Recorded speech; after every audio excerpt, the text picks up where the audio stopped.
Okay, so today I have decided to do this. What do you call? A seahorse? Right now I'm going to pick up my colors.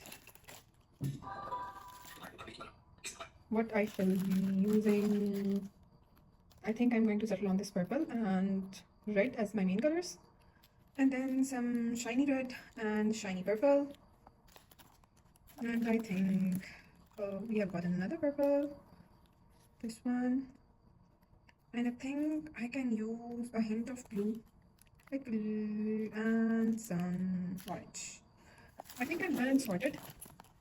So these are going to be my main colors for the drawing. So let's begin.